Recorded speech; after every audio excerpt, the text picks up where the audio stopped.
Pakistan army के senior officer brigadier Rashid Naseer ने London high court में पाकिस्तान आर्मी के रिटायर्ड मेजर आदल राजा के खिलाफ डेफामेशन का केस शुरू किया है। ये एक अनप्रेसिडेंटेड कोर्ट एक्शन है, चूँकि बरतानवी अदालती तारीख में इससे पहले किसी भी पाकिस्तानी सर्विंग मिलिट्री ऑफिसर ने इससे पहले कभी डेफामेशन का केस नहीं किया। जो कोर्ट रिकॉर्ड हमने हासिल किया है, उस कोर्ट रिकॉर्ड के मुताबिक जो डेफामेशन का ये केस है, ये ब्रिगेडियर राशिद नसीर ने पिछले साल अगस्त में शुरू किया और इसमें जो आदल राजा हैं वो पिछले साल अप्रैल में वो पाकिस्तान से जब पाकिस्तान तहरीक इंसाफ की हुकूमत ख़त्म हुई थी, उस अरसे उस हुकूमत के ख़ात्मे के बाद उन्होंने मुख्तलिफ बाज़ ट्वीट्स की थी, पोस्ट की थी और उसके बाद वो लंदन आ गए थे और उसके बाद से वो अब तक उन्होंने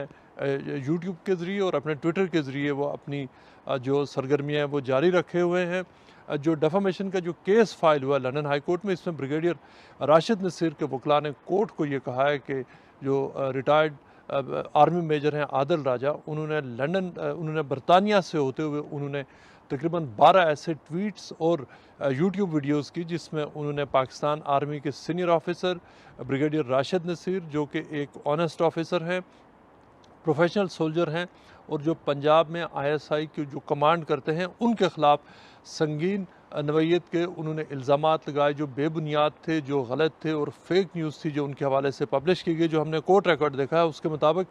जो आदल राजा हैं उन्होंने मुख्तलिफ ट्वीट्स और वीडियोज़ में उन्होंने इल्ज़ाम लगाया था कि जो अब से चंद महीने पहले जो पंजाब में बाई इलेक्शन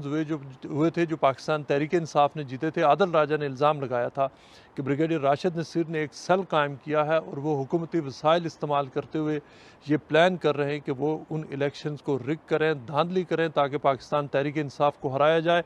और पाकिस्तान मुस्लिम लीग नवाज़ और पीडीएम को वहाँ पे मेजॉरिटी दिलवा जाए। उसके साथ साथ उन ट्वीट्स और मुख्तलिफ ब्रॉडकास्ट में उन्होंने इल्ज़ाम ये भी लगाया था कि ब्रिगेडियर राशिद नसीर ने सीक्रेटली पाकिस्तान पीपल्स पार्टी के लीडर आसिफ अली जरदारी के साथ खुफिया मुलाकातें की हैं, सीक्रेट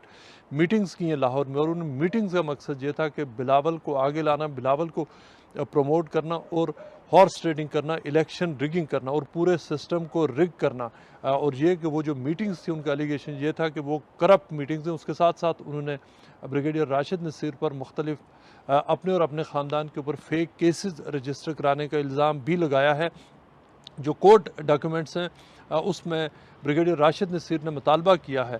कि आदल राजा इन इल्ज़ामात से ये इल्ज़ामात लगाने पर उनसे माफ़ी मांगे, इन इल्ज़ामात को विड्रॉ करें और उसके साथ साथ उनको डैमेजेस और लीगल फीस भी पे करें उनके वकला को। इस हवाले से आदल राजा से हमारी बात हुई है। आदल राजा ने इस बात की तस्दीक की है कि ब्रिगेडियर राशिद नसीर ने जो सेक्टर जो लीड करते हैं आईएसआई को पंजाब में, उन्होंने उनको डेफामेशन केस शुरू किया। आदल राजा ने यह कहा है कि उन्होंने जितनी भी जो मुख्तलिफ पब्लिकेशंस की बरतानिया से होकर वो पब्लिक इंटरेस्ट में थी। उसके साथ साथ उन्होंने ये भी कहा है कि उन्होंने अब तक की जितनी जो ब्रॉडकास्ट की थी उनका मकसद उनके जो सोर्सेज इनसाइड द इस्टेब्लिशमेंट थे और ये कि वो जो केस उनके ऊपर हुआ, इस पर आदल राजा ने कहा है कि वो समझते हैं कि ये ज़्यादती हो रही है उनके साथ कि एक मिलिट्री ऑफिसर उनको बरतानिया जैसे मुल्क में उनके ख़िलाफ़ कोर्ट केस करे। आदल जो ब्रिगेडियर राशिद नसीर के वकला हैं उनका ये कहना है कि वो इस केस को उन्होंने जो पिछले साल अगस्त में उन्होंने लंदन हाई कोर्ट से उन्होंने इस केस को शुरू किया था